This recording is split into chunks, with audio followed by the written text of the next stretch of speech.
As a small business owner, have you ever felt overwhelmed by the pressure of choosing the right hire or leading a team?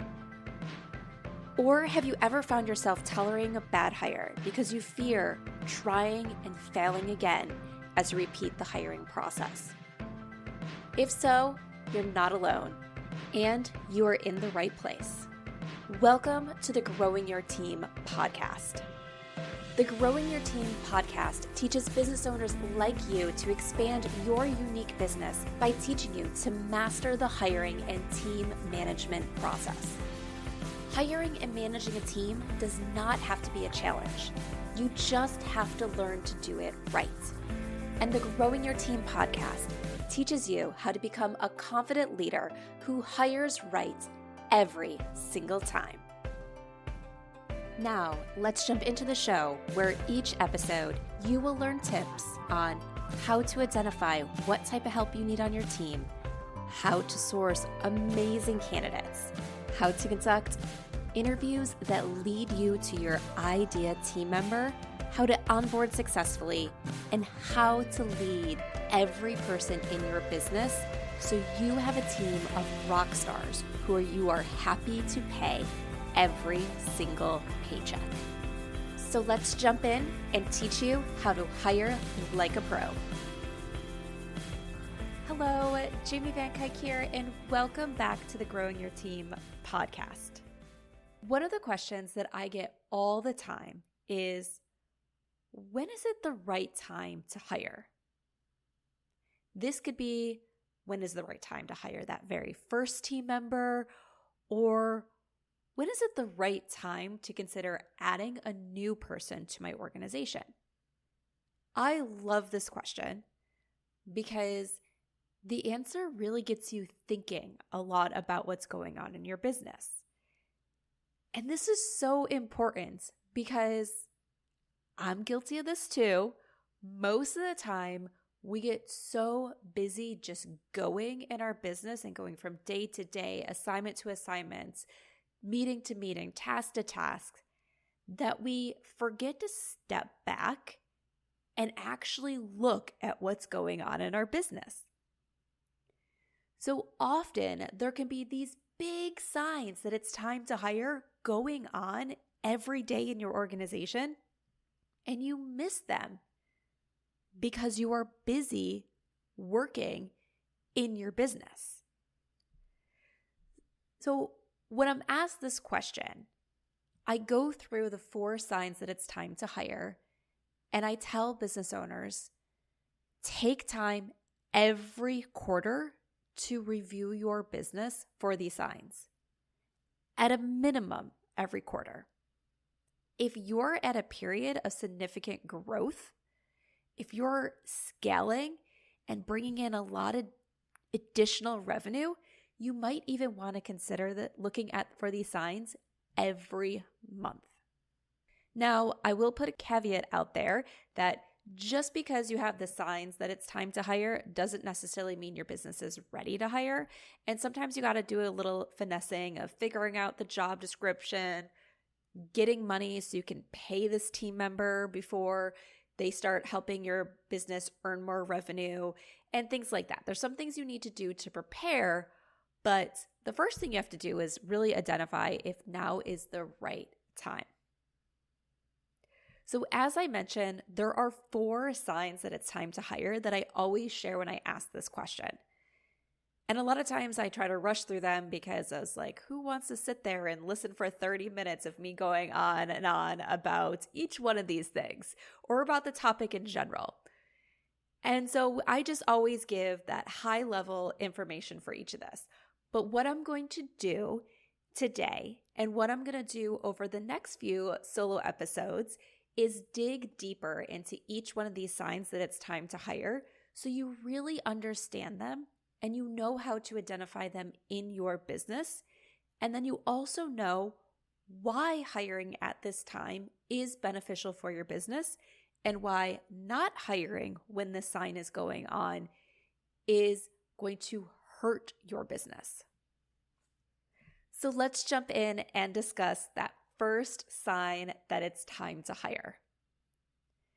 And I always love talking about this one first because this is the one that seems to happen most of the time. Or it's the most obvious that it's time to hire. And that is you're at capacity. So what does being at capacity really mean? It means that you cannot take on any more clients. You are saying no to people you want to work with. That doesn't mean you're saying no to people that you're like, oh, I'm just not sure if they'd be a good hire. No, you're saying no to the people that you're like, oh my goodness, that's my dream client. Or if you're product based, that you're having to say, sorry, I can't put my product in another store. I can't complete those orders right now because I don't have the time to produce what is needed for that order. So you're saying no to that good money, that sweet spot of your business, because you cannot take on that additional work, or your team that you currently have cannot take on that additional work. Another way to look at this, to really see for yourself that you're at capacity, is that you have a wait list. So there's people who want to give you their money now, but you're saying, no, sorry, I'm not going to take it now. We'll talk in a few months. And I know what you might be thinking, because I get this question all the time, is, wait, I hear wait lists are good for business. They're used as marketing. They're used to show that there's demand for you or your product or your service. And yes, that is true. Wait lists can be used for marketing purposes. Wait lists can benefit certain businesses, but wait lists can also harm certain businesses. So you need to figure out, is your wait list working for you or is it working against you? And here's how to do that. With having a wait list, are you still able to achieve all your revenue goals? With having a wait list, are you still able to grow your revenue? If those are the cases, then having a wait list might be beneficial for you. But if you can't meet your revenue goals, or your revenue is stagnant even though you have a wait list, your wait list is probably actually working against your business rather for your business. The other thing to look at for wait list is, do people actually wait? Or do you lose customers because of the fact that they're ready to buy now, they're ready to work with someone now, and they do not want to wait until you're ready for them? So because they have to wait, they go take their business elsewhere. So if you notice that a large percentage or a larger percentage than you want is not waiting, then your wait list is working against you.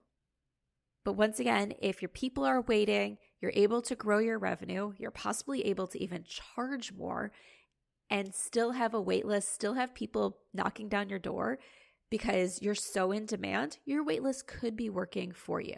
But you still can always consider, what would it look like to be able to take on more clients now? So when you're at capacity and you can't take on any more clients, how does it help you to hire? Well, it helps you because you gain more time in your business. By gaining more time, your business has the ability to serve more customers or create more products. So this new hire that you bring in can help serve clients or help produce products. And they can do this directly by, for example, being a junior you, or not even a junior you being a second you. And this way, they're serving clients or creating products directly. So they're getting right into the mix and taking over either all of the client work for a subset of clients, or all of the production of a subset of products, or they're taking over a portion of it. So you two are working together for producing products or for certain clients. So they do task A, you do task B for our clients. Or a team member can take some of that back end work off your plate so that way you have more time to focus on client work. Because if you think about it, as a business owner, you're not just serving clients. You're not just doing CEO tasks. You're doing a lot of this other admin, marketing, bookkeeping, back-end work that takes time away from you bringing revenue into your business, from you producing products, from you serving clients. So if you're not ready to bring someone in to help you with your clients or with your products, then you could be bringing someone in to help you get that back end work off your plate. So this is our administrative assistants, our virtual assistants, it's our bookkeepers, it's our marketing team members. It's anybody that's doing work in your business that doesn't directly impact client work. So it doesn't directly impact the client. So the client doesn't know and probably doesn't care that these people in the back end are doing this work that keeps the business running, that keeps business coming in. You get that work off your plate so you can focus more on your clients and more on producing product. So hiring a team gets more of that time. So what happens when you don't hire? Well, I would say this should be pretty obvious, but we're going to talk about it anyway because sometimes we miss the obvious as business owners because we're so busy. So we already talked about revenue. If you are at capacity, that typically means you are at your maximum earning potential. Yes, there's sometimes things you can do where you can increase your prices, but for a lot of us, we can only increase our prices so much before we price ourselves out of the market. So there is that option, but we can only really do that so much. And we need to be able to produce at a value that matches those prices. So if we're super busy, and this is some of the stuff we're going to talk about with future signs, that we're not producing the quality that people are looking for at this price, we really hit a roadblock when it comes to increasing pricing. So we hit a ceiling with our revenue if we don't add more time into our business. As a business owner, you can also become burnt out, right? We can't survive working 60 hours a week, 70 hours a week, 80 hours a week. I know sometimes there's these jokes that go around in business communities as we stop working 40 hours for someone else so we can work 60, 70 hours for ourselves. That's not sustainable. And that's not something that you should be aiming for. So by bringing additional help into your business, you can help reduce how much you're working. And because you have another person in your business, 2 people working 40 hours is not the same as 1 person working 80 hours because you reach a point of diminishing return. So after you work so many hours a week, you actually start producing things of lower quality. It takes you longer to get stuff done. You're not as focused. So you can get more done in the same amount of hours when you have someone on your team. Because once again, they're working so many hours as a refreshed, productive worker, and you're working so many hours as a refreshed, productive worker, instead of you working all those hours as an exhausted worker that is unproductive for a lot of that time because you've passed your point of diminishing returns. So to wrap up this first sign, you need to consider hiring for your business when you've reached your capacity. You're saying no to your idea clients. You're saying, hey, join my wait list, but that wait list is not working for you. It's working against you.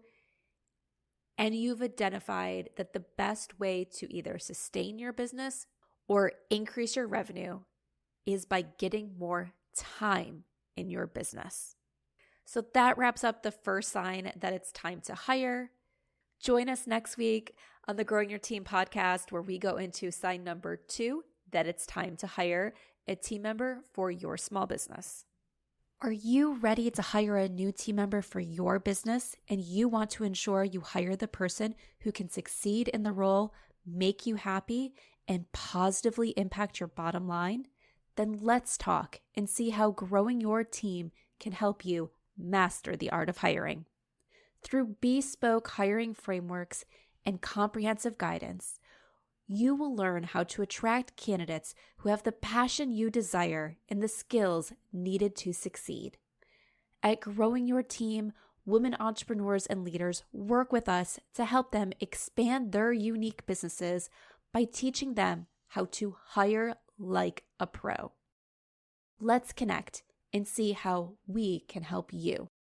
Send me an email at jamie@growingyourteam.com.